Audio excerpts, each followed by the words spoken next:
How will you be shifting with the age of AI?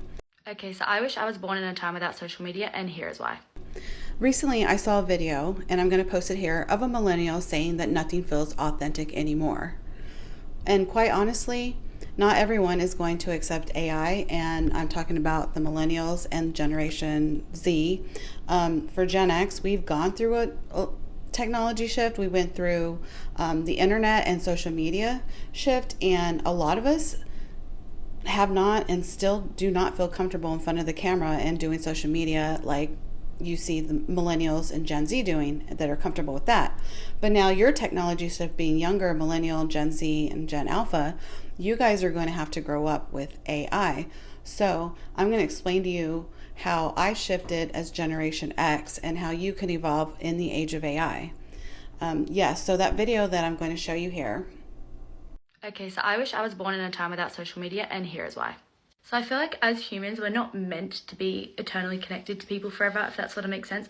Like, you shouldn't realistically meet someone on a night out, get their Facebook, and just be able to forever, like, follow them and link them and know who they are. That kind of access to another person. I just feel like it's really, really bad collectively for all of our mental health, and I feel like that's a big reason why everyone's mental health kind of is on the decline. Because, like, personally, I get so upset if someone that, like, say I met on a night out, or someone from my primary school unfollows me on social media, but realistically I'm probably not going to see that person again. I was literally a blip in their life story. Like, they shouldn't have to follow my journey, but like, we shouldn't know that. Like, we shouldn't know that about each other. It's like, it's healthy to have these relationships where, you know, like how our parents would have had all these people that like are memories, or even people that they've forgotten. I don't know, I just feel like in the way that like we're so connected, it also makes us so disconnected. And like, I'm sat here being upset that that boy didn't wave to me. Meanwhile, I haven't messaged my actual friends.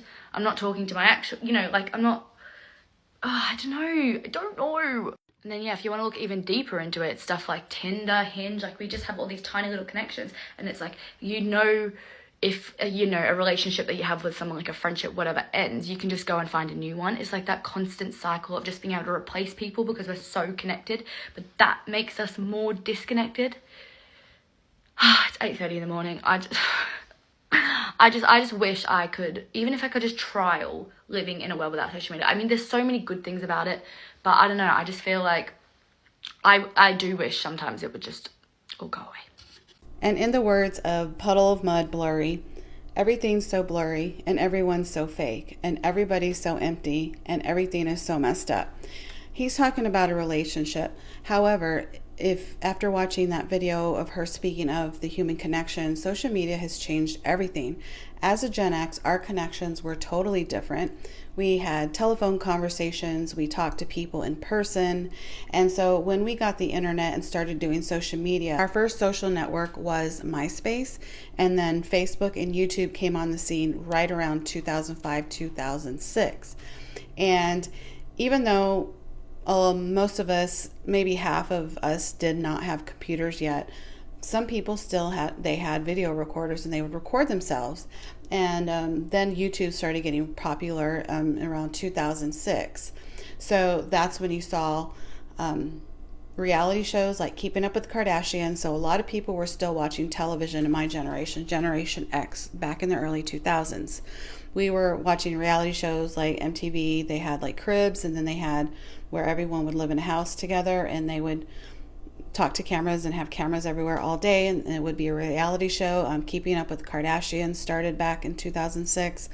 But also YouTube had its own little reality scene where you had Trisha Paytas, where she first posted in 2007, Shane Dawson first posted in 2005, and then PewDiePie posted in 2010. And so back in 2006, YouTube was growing really quickly behind the scenes as people were still watching television and cable, and they had their streaming platforms for music. That's when everything started in 2005, 2006.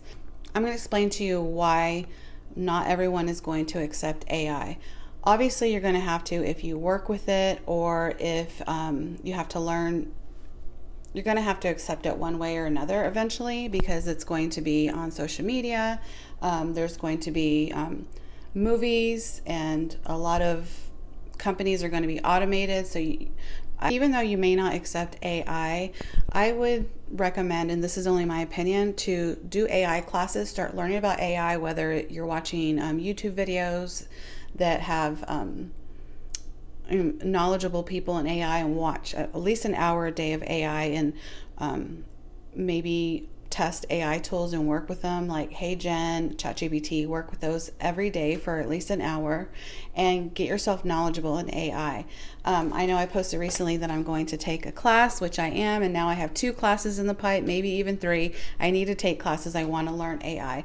Even though I'm midlife and I'm close to retirement, I still want to learn about AI because number one, it's new technology and I think it's interesting. Number 2, I want to work in AI if I can, because I don't want my job to be replaced. I mean, that's realistic, right? So that's why I'm going to learn AI. I know there's a lot of gloom and doom. I know there's a lot of doom and gloom about AI and that it's not really accepted yet, and it's not going to be for a long time. I would say even millennials and Gen Z won't even use AI for maybe at least 5 years, because even though we had social media on YouTube and people were posting on YouTube, there weren't a lot of people on YouTube like making consistent videos every week or whatever.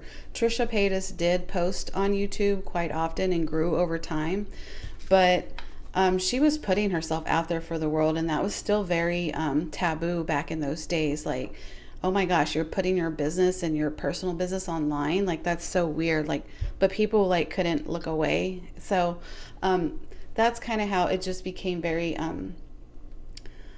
very odd to do it, right? So yes, AI is going to feel awkward at first, but once you start learning it and engaging in it and learning how to work with it and grow with it, eventually you're going to have to accept it.